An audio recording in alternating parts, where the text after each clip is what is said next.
This is Learn It from an 80s Song. I am your coach, Patricia Freiberg.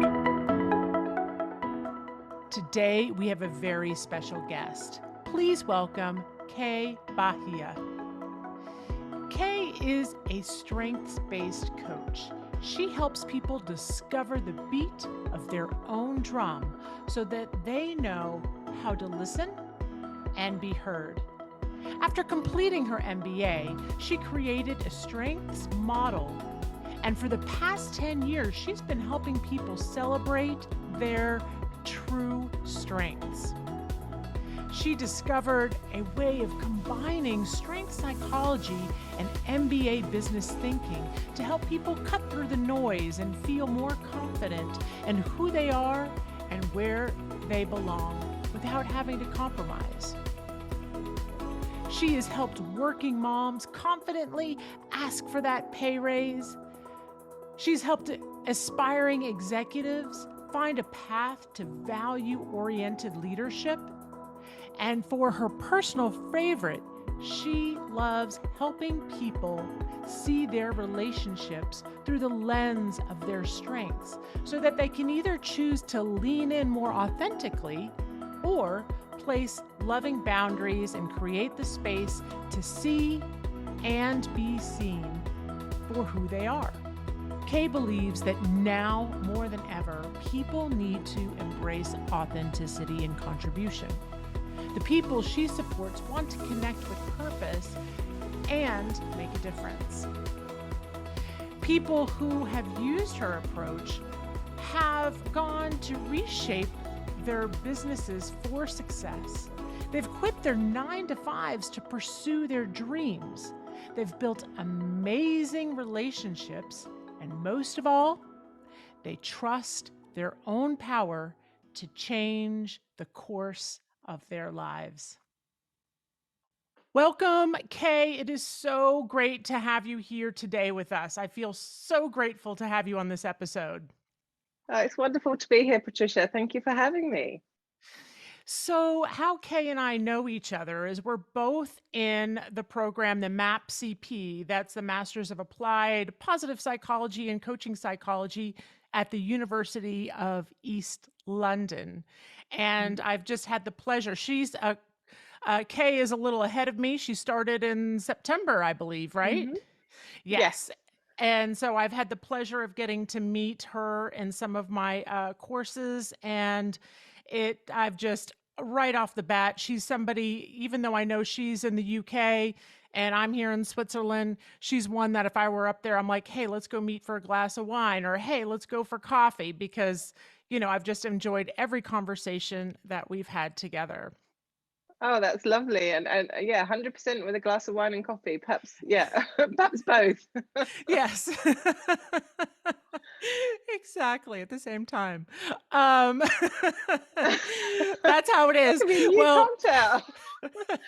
Well, when you're studying and you have children, I mean, the coffee and the wine, they kind of go together, right? Yeah. Coffee, too much coffee in the day. But it's fabulous meeting you. Thank you so much, Patricia. Great. So this is the part of the show where we have the big reveal as to what song from the 80s we're going to be talking about today.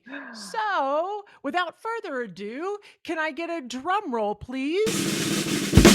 Okay, what is the song that we are going to be talking about today? It's In Excess, Never Tear Us Apart. Oh my gosh, what a great song. I love it. Love it, love it, love it. And of course, I went down the rabbit hole on Wikipedia because thank God for Wikipedia. It's just amazing how quickly we can get information. But then you click on one, and then next thing you know, you're clicking on INXS, you're clicking on, you're going through the entire biography of the band. And so it was a fun rabbit hole. So thank you for that. And it is an exceptional song. This song came out in 1988. So it was 1988. It was recorded in 87, and it's off the album Kick.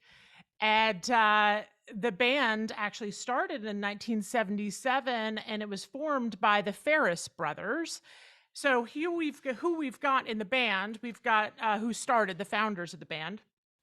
We've got the bassist Gary Beers. We have Andrew Ferris on keyboard. We have John Ferris, the drummer. Tim Ferris, the guitarist, and then we have lead singer, vocalist, who we all know, Michael Hutchins, and then on guitar and saxophone, Kirk Pengley. So great Fantastic. band, amazing music. They had so many hits, including What You Need, Devil Inside, New Sensation, Suicide Blonde. We have what is amazing about this song in particular is that they both Andrew Ferris and Michael Hutchins made this song together. And originally it was supposed to be a blues song, like a Fats Domino flavor. But then Chris Thomas, the producer, suggested, how about some synthesizers? And then there you have it. You added in some synthesizers, which was just so 80s and so perfect for that time. And it actually, the song, I didn't really think about it until I saw it on Wikipedia. It's actually a Viennese waltz. And it layers in those synthesizers and then also those dramatic pauses, which we know, you can hear it as you're sitting here listening to the podcast, you can hear the song and those dramatic pauses. It's like dun dun dun dun dun dun dun dun dun dun. Absolutely. Such an amazing song. So our listeners, just, take a pause if you'd like and go listen to the song, because incredible group, incredible time. And so thank you, Kay, for bringing that song in today. My pleasure.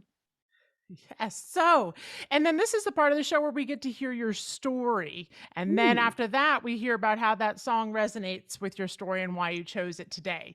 So tell us a little bit about your story. So, thank you very much, Patricia. So my story is really about my relationship with strengths and discovering who I am and how that made me feel more connected to my purpose and what I wanted out of life, and how actually that discovery came from a really challenging time in my life. So what excites me is connecting with people, making a contribution, and really picking up some of that energy, I guess, from that song, and really feeling alive and wanting to be energized and actually share that with people around me. So it's what I do in my work through True Strengths. It's what brought me to positive psychology and yourself with the MAP-CP. And it's even what I've brought sort of themes of in the work I've done in my corporate life and in business. So for me, connection, contribution through strengths is kind of what's important to me. Absolutely. Absolutely. Tell us a little bit about your story that resonates with the song today that you chose. Yeah, so for me, the story of the song Never Tear Us Apart really starts with a really upbeat, positive, energizing memory, which is when I was a young teenager. I heard the song in the late 80s, and I was doing DIY with my father, and I was helping him put floorboards on a renovation in our home, and he was putting the board down and putting the nails in, and I was doing the bang bang bang bang, literally to the sound of music. And I just remember the track being so melodramatic, so intense, so it seemed to sweep between all the emotions of Viennese waltz, like you said, but it seemed to be very dark and intense one moment, and then very hopeful and optimistic. And so my first memory of this song was really, really positive. And then we grow up, we go to university, and life happens. And like many women in their 20s, I ended up in a relationship which wasn't great. And for some reason, I didn't trust my strengths. I didn't know my strengths at the time. And it took me a long time to find my way out of that.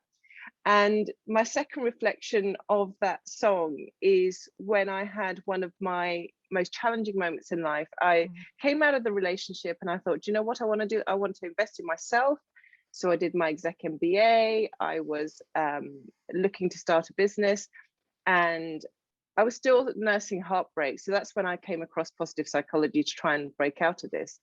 But the pivotal moment for me is that you can't really escape the tidal wave of the change you've gone through. You've got to face it. You've got to deal with it. You've got to process it. So I just wanted to feel happier, and this bit like the movement of the song, this intense feeling of, you know, being torn apart, just Yeah. seemed to be staying with me everywhere. And the pivotal moment for me was when I was on the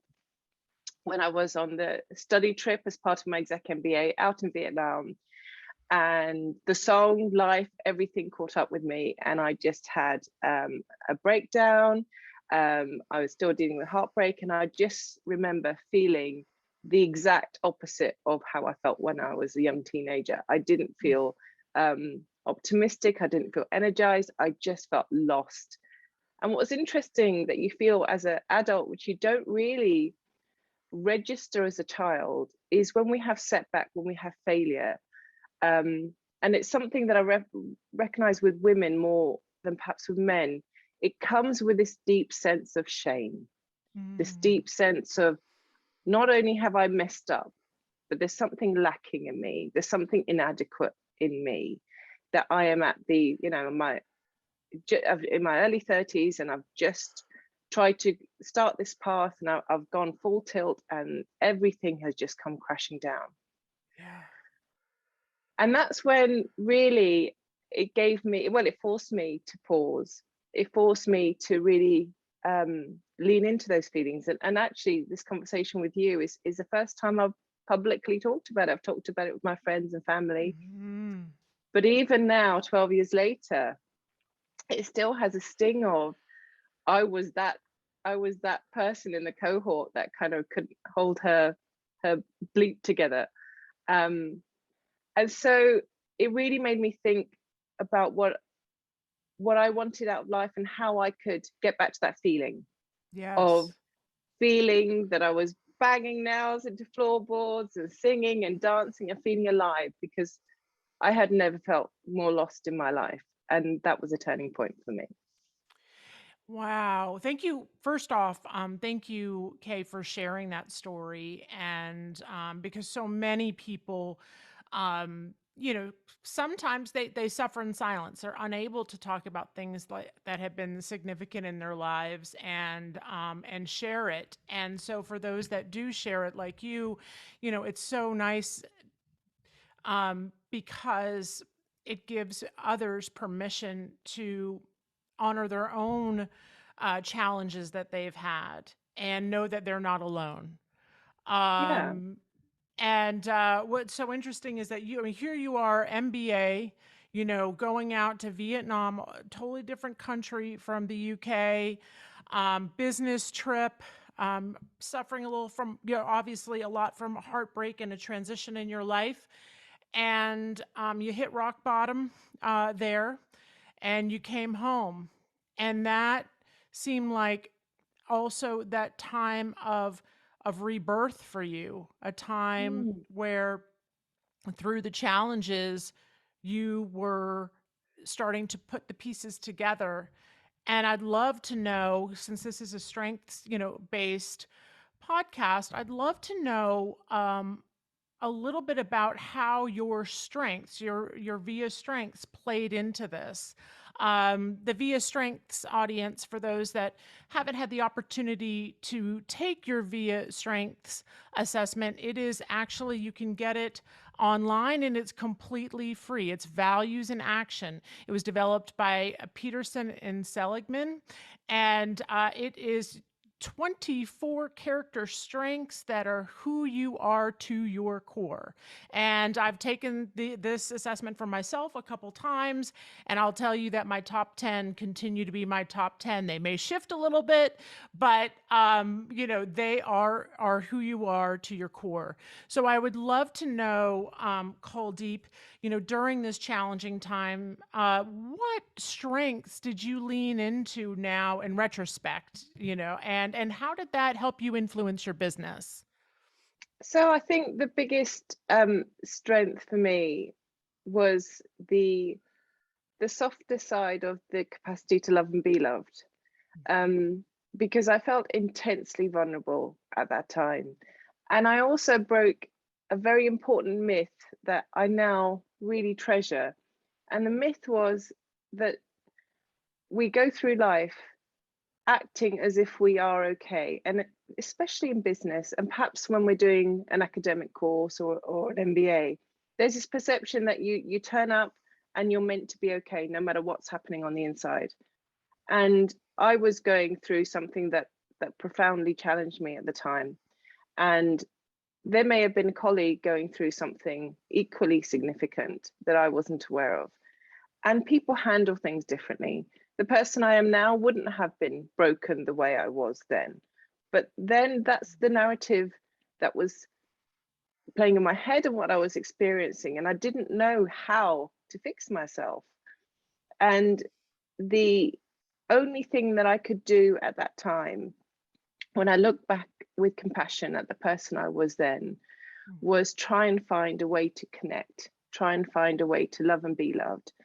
Yes, I felt intense disappointment, shame, all those negative feelings, but I also knew that I wasn't to blame for what I was experiencing. This was an important inflection point in my life, and I would come back to this moment and get something from it. But at the time, it was trying to find love. And the love really came from my sister, who over the phone almost literally is the one who got me on the plane back to Vietnam. I'd actually I managed to lose my handbag in the departure lounge at the airport because I was so frazzled and so anxious. And she helped me retrace my steps and find it. She was on the phone with me on the escalator. And she's 11 years younger than me. I'm her big sister. She wasn't supposed to try and rescue me from the other side of the world, but that's exactly what she did. Oh, and in that moment, beautiful. All there was pure love. And given that I was experiencing heartbreak, it was the sense that we misunderstand this idea of love. We think it's all to do with this romantic, perfect relationship that's meant to fix us, or we're meant to fix someone else. But actually, it's the love we have with lots of different people in our life, our family, our sisters, our children, our colleagues, our neighbor, our community. And I didn't know it then, but that was the journey about love that I was starting to walk on. Yes, which is your number one strength. It is my number one strength, yes. That's beautiful. So not only, you felt that love from your sister of support when you needed it, and but also through this you also talked about self-love, self-compassion, and how you leaned into that. How else do you think you use that with your business today, True Strengths? Yeah, I think it's understanding all the different aspects of how we emotionally, authentically connect. That's what love means to me. So it's so much more than the romantic. And if I may, I'm just going to pivot back to how that song changed for me. And I didn't realize at the time, but the lots of songs like that, I've always been drawn to the big Adele ballads and the melodramatic, and I've loved exploring them like operatic pieces and enjoying the moment. But for me personally, what changed after that that period, that breakdown and moving on from the heartbreak, was the realization that these songs weren't speaking about someone else. They were speaking about our love and our relationship to ourselves. So it comes back to the Via. And when I look at, and it's that if you look at the lyrics of Never Tear Us Apart, and I was thinking about this last night, it's like, that song came out and I didn't really connect with the words as a young teenager. I connected with the spirit and the movement in the song. And then when I'm had that relationship in my 20s, the song, sadly Michael Hutchence had just passed away, and it was that very sort of retrospect sort of reflection on his life, which was turbulent, as we know. And I look at the lyrics, and it's really interesting how we sometimes as women, I know men experience challenging relationships as well, but those lyrics, I was standing, you were there, two worlds collided. There's no mention of love. There's mention of this power, this force, this energy, and that energy can be positive, but it can be also negative. And in Mm-hmm. my relationship at that time, I experienced it as a negative. Mm-hmm. And also the lyrics of "If I hurt you, I'd make wine for your tears." It's almost this sort of sinister aspect of, you know, damage is okay as long as, there's this, grandiose gesture or something else. And I realized, for me, when I re owned, I guess, reworded those lyrics and songs for myself, the thing Mm-hmm. that connects me to my purpose is that we all have wings, but some of us don't know why. And sometimes we hurt, and we hurt others, we hurt ourselves, but it's our own wine, it's our own meaning that we have to make from it. And the Mm-hmm. worlds colliding for me is that we go through these big chapters. We are constantly changing. Our worlds are constantly colliding. Look at what's happening on the planet right now. We're trying to make sense, process, find meaning. Mm-hmm. And it comes with hurt. But for me, what connects me to my purpose is that when someone shares with me a story about their pivotal moments of loss or shame, or trying to find meaning, and they have this energy of, I'm scared about sharing this because this says something really awful about me. I want to be able to hold that space and say, this says something very special and precious about you.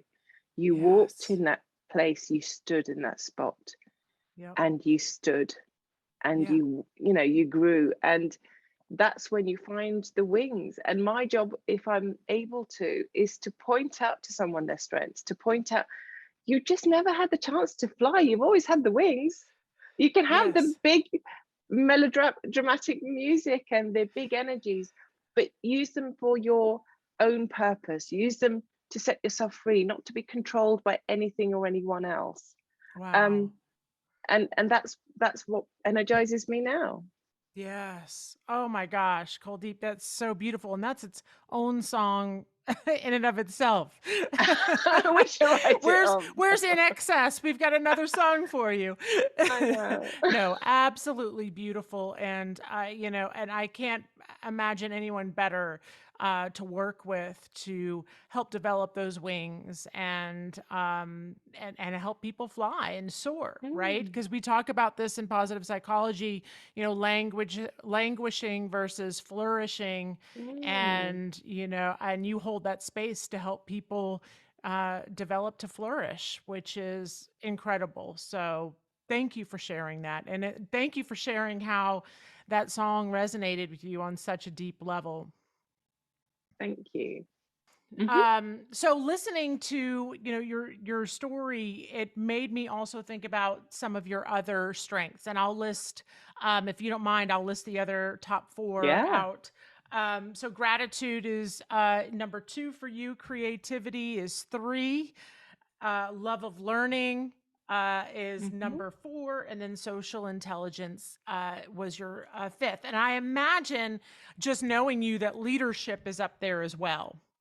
It's in my top 10. So it's funny you say Mm-hmm. that your strengths jiggle around. When I was in the corporate world, leading, working in a team and leading a project, then I noticed leadership went from six to four or three. So yeah, there's been a bit of a shuffle over Yes, time. yes. So, what's so interesting, we talked a lot about love, and with love, people, value close relationships. They also are most associated with life satisfaction, facilitates empathy, tolerance, and forgiveness in relationships. Also, health and longevity in relationships. And this all Mm. comes from Dr. Nemec's book, the character strengths interventions. And then for gratitude, it's life satisfaction and meaning uh, is high. So life satisfaction is high again for gratitude, and meaningful life. Now, what's cool about, one of my favorite parts about gratitude, and this is what I was thinking of earlier, was that people see work as a calling. So Oh, it's about, work satisfaction, achievement, which we know, given your history, how achievement is very much part of your life. And but work as a calling, when you were talking about the wings, and when you were, talking about that earlier, that's what made me think about your work as a calling. That mm, sometimes we experience things in life and it sets us up, for a deeper, in your case, a deeper connection to your work and combining your business and strengths.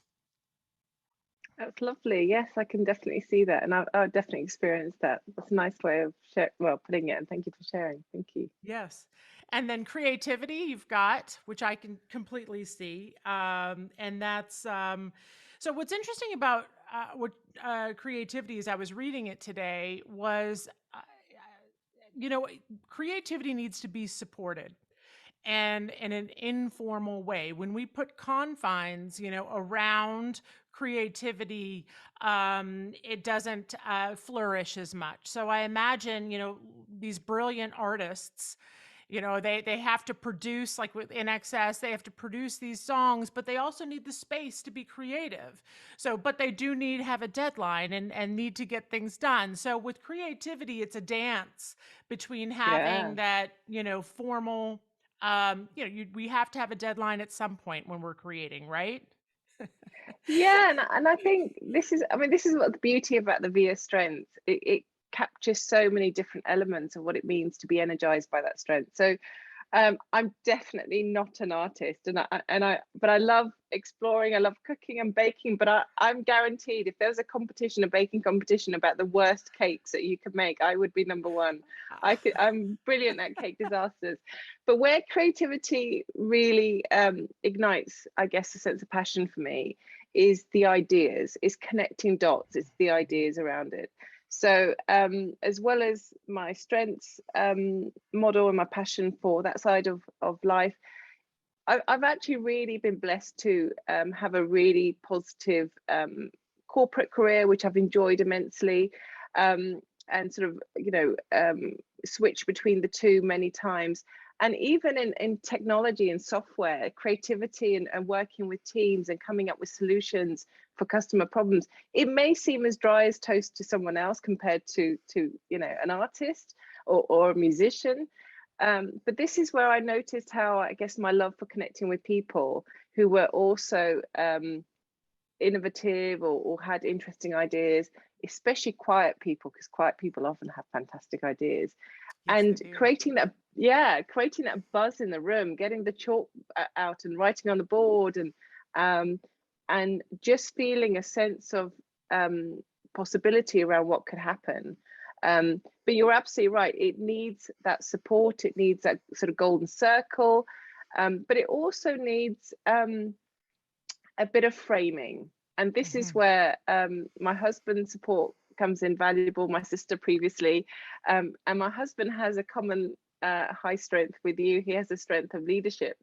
So he's great at just helping me manage my enthusiasm and really get to the nub of why is that important to you, so that I can drive some momentum around my creativity and change, and not just generate lots of ideas. So you're absolutely right.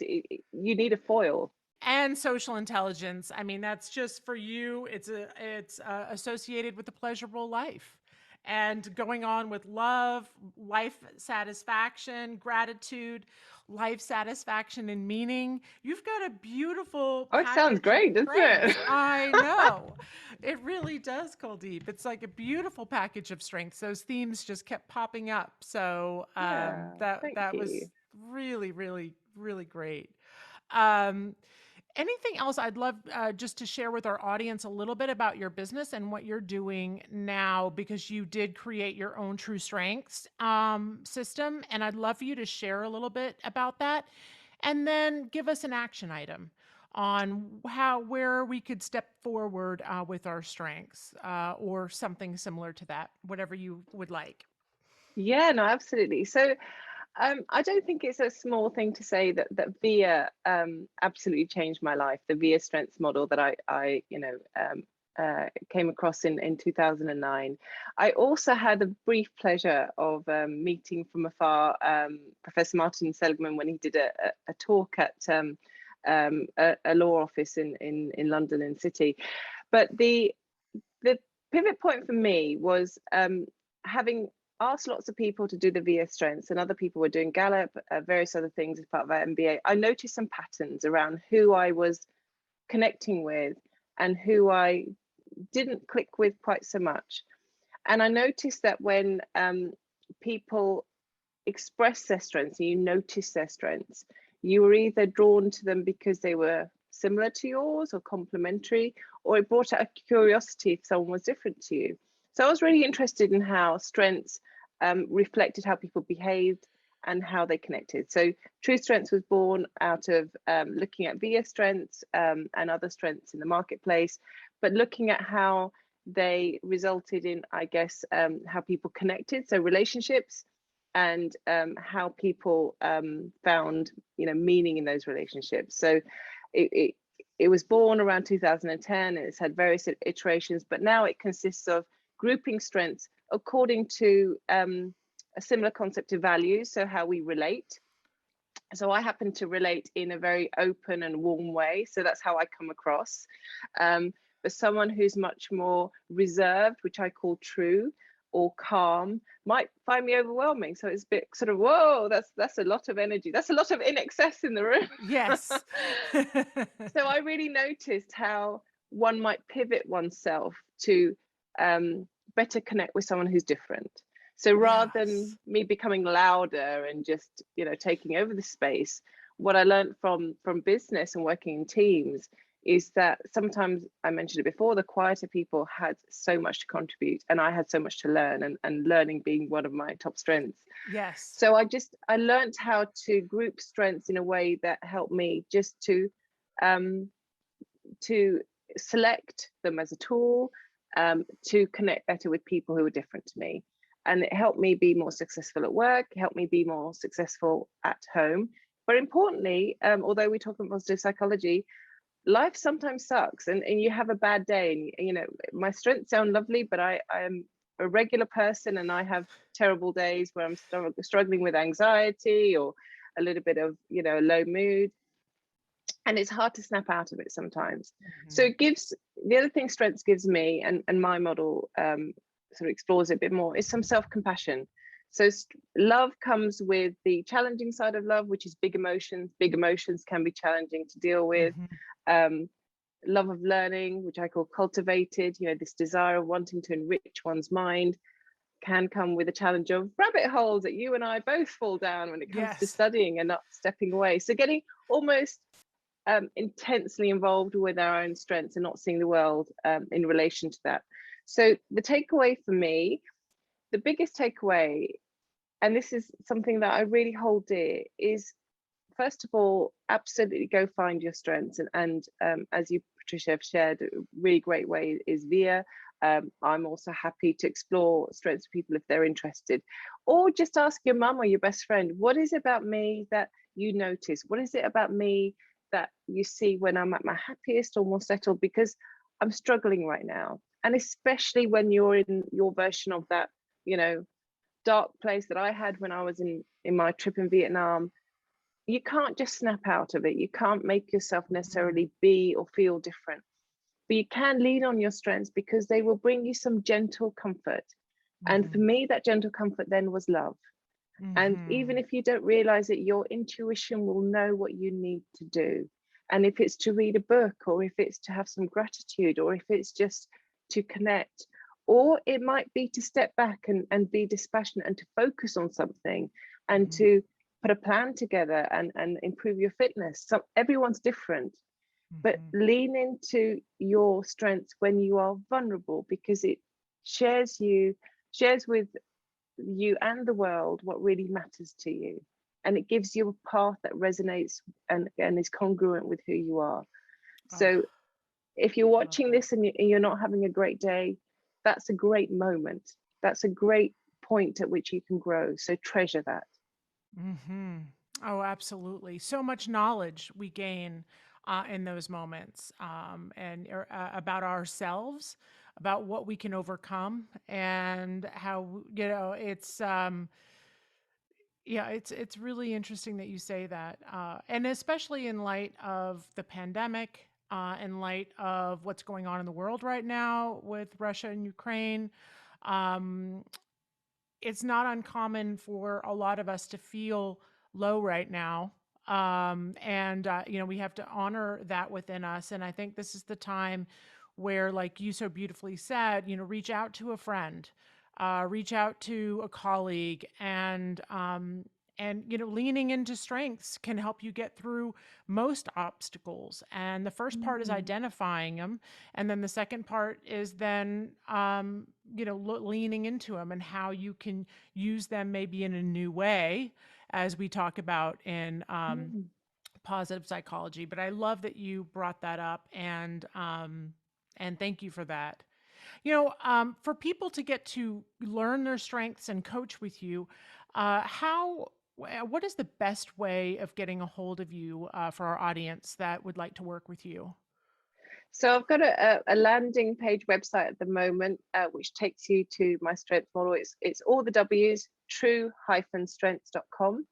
And all my contact details are on there as well. So you can email me, you can find my social media, and contact me, start conversations, do the profile. And I am offering coaching at the moment. But most of all, especially as you beautifully put it, Patricia, it's the importance of whatever your path to finding your strengths or finding some purpose. Don't do it alone, do it with other people. We party together, but we cry alone. Let's shift that. Oh, Let's connect when we're feeling low, because there's someone next to you who's probably feeling the same way. And that beautiful moment you have when you're seen and heard by someone who's walked that path with you, that comes from strength. That's what I believe. So it's it's more than an intellectual exercise. It's just reminding us that actually we need each other, especially now. And to your yes. point of strength after adversity, I think you previously shared with me on our course, but how strengths changed after 9/11, and how people really leaned into spirituality, hope, love, and teamwork, and that whole sense of people-oriented strengths. So there Hmm. is some evidence around how this can be transformative for people. 100%. Wow. Yes. Well said. Um, Kay's information will be in the show notes. So if you're listening to this, just go right into the show notes and you'll see it there. And thank you, Kay, for all of the information that you've given us, and then also allowing us to hear your story, and then again picking out an amazing song to match with your story, but then drawing those through lines and themes and matching them up with the song was really powerful. So thank you for sharing all of that. It's been my absolute pleasure, and it's such an honor, and it's such a fantastic series of amazing speakers you've had before. So it's a real privilege for me to be here and to share my song with all the other amazing songs that you've also shared. Thank you ever so much. Yes, of course. Yes, thank you. So, this is the part of the show where we get to talk about trends. We get to talk Ah, about 80s trends. And so, Kay, you grew up in the UK, correct? yes, I did, in West London. In West London. Okay. So, I grew up in the US. So, I'd love to hear a little bit about what was going on in the UK in the 80s, and what were your favorite shows? Oh my goodness. So actually a lot of them are American shows. So I loved the A-Team. I loved Knight Rider. Um, Yes. and then we always had some amazing British comedies as well. Fools and Horses, which is a very British sort of comedy around set in Peckham in London. And music wise, it was all a mixture of European British artists and American. I think I'm probably one of the few people who remember a short-lived band called Five Star, which was, I think, a British version of I don't know, the the Jackson 5, but a female band. And it just seemed like a very exciting time. I don't know if it was because it was my childhood. We were coming out of recession, and everyone was, there's this whole movement to everyone can have this amazing life and drive fast cars, and you had all the Tom Cruise movies that came out at the same sort of time. Yeah, it felt very exciting. Yes. And I, growing up in the 80s as well, I definitely felt that excitement. Everything just, with trends were new. And then let's look at technology, the kit car, now we got a Tesla. And yeah. So it's just interesting to see, it was like an age of possibility, I guess you could say, where we could, anything is possible. And it was very exciting to think about the future. Great music and jingles, so many jingles. And in fact, you mentioned that there was a favorite jingle beverage that I'd love you to share with us, because it was different than in the US. Yeah, I just remember a golden era of advertising, and these lots of different adverts at the time stayed with me. But the one that I really still laugh and sing along to, or my husband certainly does, is Our White's Lemonade. And anyone in Britain will remember that of a certain age. And it's this advert where this dad comes down in the middle of the night, opens the refrigerator and takes out some lemonade, which is Our White's Lemonade, and sings along, Our White's Lemonade. I'm completely ruining it, by the way. No. Not at all. But it was just fun, and it was playful, and it was exciting times, and it was simpler times in many ways. I talk to parents of kids who have teenagers now, and they spend all the time on social media. And one of the fondest memories, probably the same for you in America, was spending time outside, riding a bike, very ET-esque, adventures with friends in parks and climbing trees and things like that. So moving into jingles, we had Shasta was one of the was one of the sodas that came out, I remember, in the 80s, and I just loved the song. It was like, I wanna pop, pop, pop, I wanna Shasta, Shasta.